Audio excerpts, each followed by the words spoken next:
Hello, and welcome to the Lessons Unlocked podcast. I'm your host, Colleen McCracken. I've been looking for ways to increase music education accessibility, and I think this podcast can make a difference. The Lessons Unlocked podcast uses a virtual platform to engage with student musicians through masterclass-style instruction. Students may submit a recording of their playing for in-depth feedback to be shared with all listeners. I'm also adding a Q&A section to the podcast, so please submit any questions that come up for you.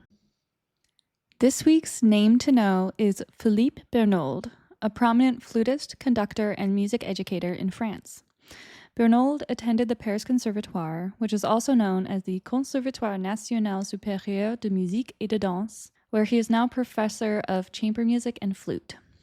A winner of the Jean-Pierre Rampal International Competition, he has enjoyed an outstanding career as a soloist, performing with the Paris Orchestra, Kyoto Symphony Orchestra, and many others. As a conductor, he founded Les Virtuoses de l'Opéra de Lyon, an ensemble with a reputation for a high level of artistry. His dedication to music education can be seen in his method book publications, Technique of the Embouchure, which aids flutists in developing their embouchure and beautiful tone, The Wind, the Sound, which focuses on gaining control of the air column, and Pronunciation, which addresses articulation. For more information on Monsieur Philippe Bernold, please go to philippebernold.com in the description below. You may have heard about the Paris Conservatoire, but maybe not heard about why it's significant. The flute really wasn't popularized until a man named Paul Taffanel came around and taught at the Paris Conservatoire. He made that institution the premier place for studying the French flute school of playing, which he developed.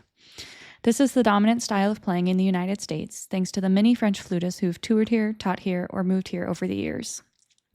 It's characterized by a light, captivating, and full tone with beautiful vibrato. This style took off with the popularization of the Bame flute, with additions from Louis Lowe and Louis Doreux. We had an instrument full of new capabilities, and it was time to show it. And composers certainly knew how. You may have heard of Louis Moisse's book, Flute Music by French Composers, which includes many of the classics, such as the Chaminade Concertino, the Fauré Fantasy, and the Gobert Nocturne. If you haven't had the chance to play any works from that book, I'd highly recommend purchasing the book or finding a free copy of some of those pieces on IMSLP. French flute solos from the late 19th into the early 20th century are some of the most popular flute works to this day. That time period is referred to as the Belle Époque, or the Beautiful Era in France. This is when we got works such as Claude Debussy's Syrinx, Gabriel Fauré's Fantasy, and more by Camille Saint-Saëns, Maurice Ravel, and other famous French composers. This was really a golden era for flute music in France. We owe a lot of our most popular pieces to the Paris Conservatoire because of the annual concours. The concours were an end-of-year competition/exam where flutists would compete for top awards at graduation. I don't think the concours still exist at the Conservatoire Supérieur de Musique et de Danse today, but they were an important part of flute history in France and for American musicians. The professor of flute at the Paris Conservatoire would commission new works for students to sight read at the concours. Taffanel wanted the flute repertoire to be larger, more dynamic, and more virtuosic. He commissioned the Duvernay Concertino, Ganz, Andante and Scherzo, Perellieu's Ballade in G minor, one of my favorites, Enesco's Cantabile e Presto, and Taffanel even wrote his own Andante Pastorale e Scherzatino. I could go on for hours about the French flute school, but I'll save that for another episode. Let's move on to our piece of the week. The piece of the week is Le Carnival des Animaux, or Carnival of the Animals by Camille Saint-Saëns. Saint-Saëns lived from 1835 to 1921 and was a founder of the National Society of Music in France. Carnival of the Animals was first performed during Paris's Carnival season, before Lent, after the composer died. Saint-Saëns filled the score with humor, imagining an elephant doing a light-footed dance and a tortoise doing a pretty slow can-can. This work features several instruments, including the flute, as it represents a bird in a movement titled Volière. This movement is exceptionally difficult, and I applaud every flutist who learns it. Perhaps the most famous movement, however, is Le Cygne, or the Swan. This movement features the cello on one of my favorite melodies of all time. I used this piece as a tool for tone and expression development when I studied in France. My teacher assigned it to me as something to learn from memory and then transpose into several different keys. It was quite a challenge for me, but it certainly paid off. An excellent recording of Le Carnival des Animaux, available on streaming services, is published by Claude Pieplu and features Monsieur Philippe Bernold on the flute. I'll add that in the description below so you can take a listen.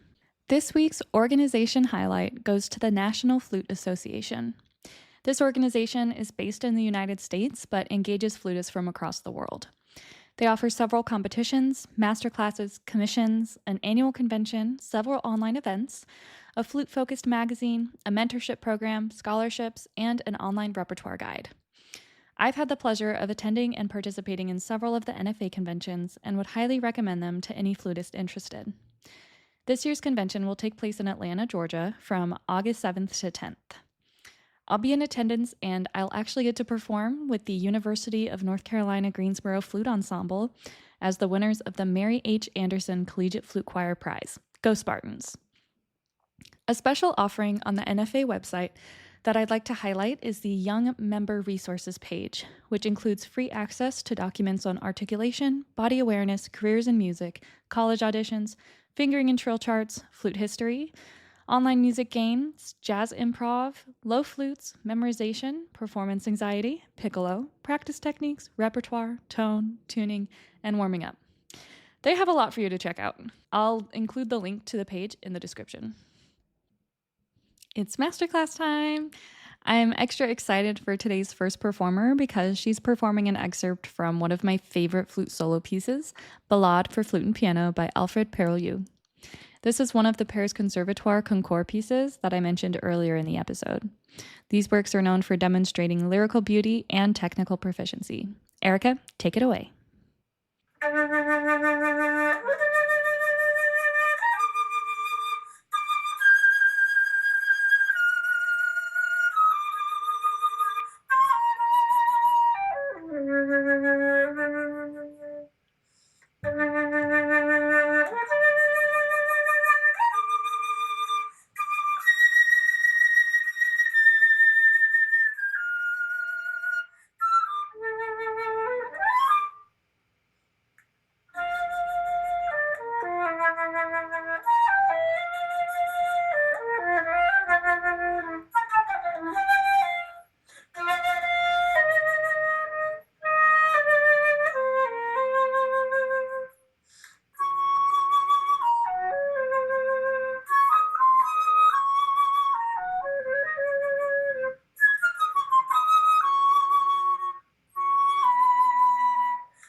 Excellent work, Erica. This sounds really lovely. Thank you so much for sending this in.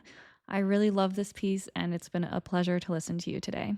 The first thing I want to suggest is adding more space before the accents in the opening. We have this bum, ba-da-dum, ba-da-dum, bum, bum, bum, bum, ba-dum, bum. I really hear this piece as either an operatic or a musical theater style tenor solo. And I feel like it opens with this, something's going wrong. We've got some sort of issue here, and there's a harshness to it.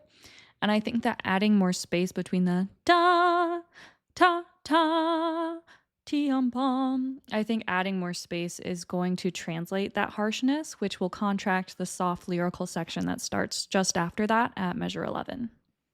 Now, in measure 6, it was hard to hear every note of the descending run. I think we're losing some of the middle notes. And I don't think it's because you're not fingering them. I think they're just not coming across to the audience.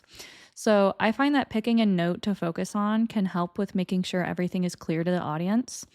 For you, I would explore either the E natural, the G, or the B flat for those mental landing points. And see if you can play that for someone, all 3 variations. If someone can let you know which sounds the best, or if you record yourself and listen back, that's another way where you could figure out which note focus works best. Similarly, I think that your grace note run in measure 10 could be fuller. I like to use the no flute method. I learned that from Carol Winsence, so all credit goes to her if this works. And I learned that for moments like this. Instead of blowing across the tone hole on the flute, move your flute over on your face so you are completely to the right of the lip plate. You should not be producing a tone for this exercise. Then blow and finger the run. You should hopefully be able to hear your air and its consistency. This is a way to kind of separate your face from your hands. Carol explained it to me as making your hands forget what the air is doing and vice versa. And for some reason, that really helped me out with this. So I would recommend trying that for this excerpt and the grace note runs on measure 10. Try that and then go back to playing the regular way, and hopefully you'll notice a difference in consistency and clarity of that run. In measure 12 on the sextuplet, I like to add a little bit of rubato, and I'll demonstrate what I'm thinking here.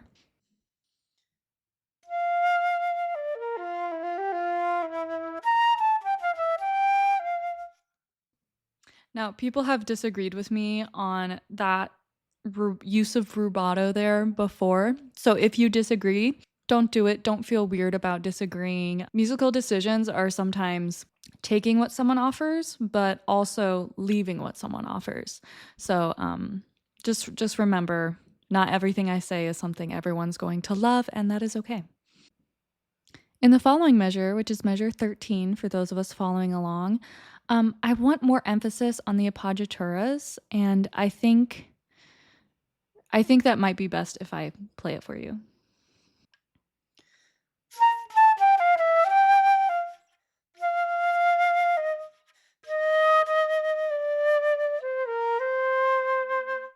So what I'm going for is beat-um, bum beat-um, bum beat-a-dee-da-dum. And he kind of guides us to that idea with those very small decrescendos over each appoggiatura figure. Along those lines, in measure 17, I would move where you breathe so that we can continue to have this beam beat hum figure that I think Peril likes because he repeats it. So I would breathe before the last note of measure 17. So we're going beat hum, bum beat hum, beam beat hum, ba-da-dum. Just pretend like I sang the right intervals there. I promise I did pass oral skills and everything, but today is a Wednesday. Not the day that you're listening, but the day that I'm recording.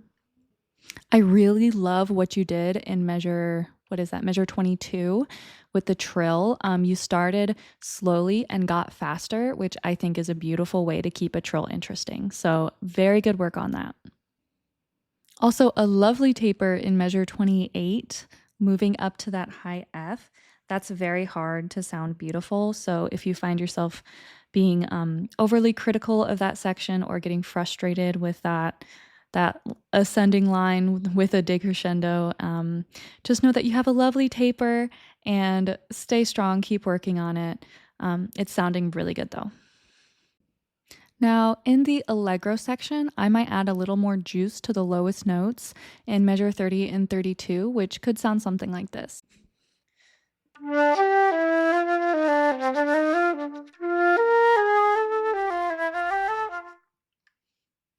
What I was trying to do there was crescendo into the lower register. I don't know if that will come across well on this microphone, but I think by doing that, we're almost foreshadowing what's coming up in the 16th notes.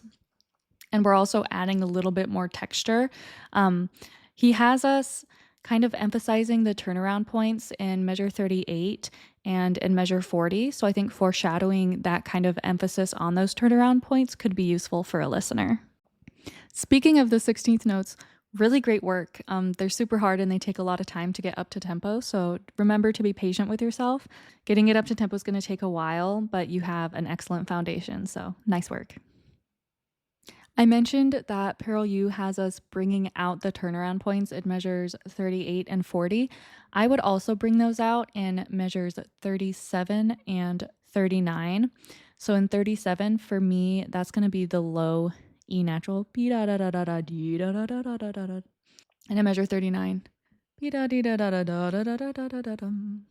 I think this works as an interesting addition because the contour of the measure changes from when he gives us the phrase markings. When he has the phrase markings in measures 38 and 40, it's at the highest note of the measure. And what I'm suggesting is to add those at the lowest note of the measure in measures 37 and 39. I love the dynamic contrast you added in measure 42. Really good work on making the second iteration of the idea quieter than the first. That's a great way to keep things interesting to the listener. Another thing I noticed was I think we could use faster vibrato on the high Fs in measure 46 and 48. I would think of this moment as being one of those big operatic moments from our tenor if we're going along with how I view this piece. I want to say that you have done a really, really great job working on this piece. I absolutely adore it, so it's been a pleasure listening to you and a pleasure to be able to talk about it. Thank you so much. Our next performer is Grace from North Carolina. She will be playing Syrinx by Claude Debussy. There's an interesting story behind this piece. A god named Pan had a crush on a nymph named Syrinx. His feelings were not reciprocated, so as he pursued her, she ended up turning herself into water reeds to hide from him. Ironically, Pan stopped and cut the reeds to turn into a pan flute. When he realized what he'd done, this is the song he played. Now, this piece was dedicated to and premiered by Louis Fleury, a student of Paul Tafanel, who was from my favorite French city, Lyon. He performed it as incidental music for one of Gabriel Maury's plays called Psyche or Psyche. Grace, take it away.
Beautiful job, Grace. Thank you so much for sending this piece in. This is actually one of the pieces that I brought up earlier in the episode as well. And you may be thinking, wow, she's really good at organizing her podcast. It is by pure happenstance that this happened. So thank you both so much for submitting these turn of the century French flute works. I really appreciate it. Grace, I want to start by saying, first of all, that this is an outstanding performance. You should be very proud of yourself. However, I think you can take a lot more time in this piece. You're showing the audience that you have a beautiful sound, excellent technique, and you can do what is written on the page very well. But I would add in showing them how musical you can be and how you as an individual tell this story. So to start, I take this whole thing slower. I think your tempo is maybe 10 to 15 beats per minute faster than I would recommend. I also think you could take some more time at the breath marks. Those moments of silence allow the listeners to absorb what you've just performed for them. And I think this piece requires a lot of absorbing. So I would add those pauses. Sometimes those pauses may just be for dramatic effect, but others are going to be so the audience can really digest. Particularly in measure 4. Measure 4 just feels a little bit rushed to me. I think at that breath mark in there, you can take some more time. And in measure 2, I think you should hold that high B flat longer. And I think you should add a little bit more vibrato to it. It's kind of it's your first statement of the work. It's the end of your first statement. So I would really take advantage of that, because by that point in the piece, who's zoning out? Who's distracted? No one.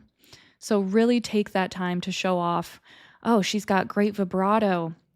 Wow, she can hold this note for a long time. Her pitch is excellent. Beautiful taper. Impressive.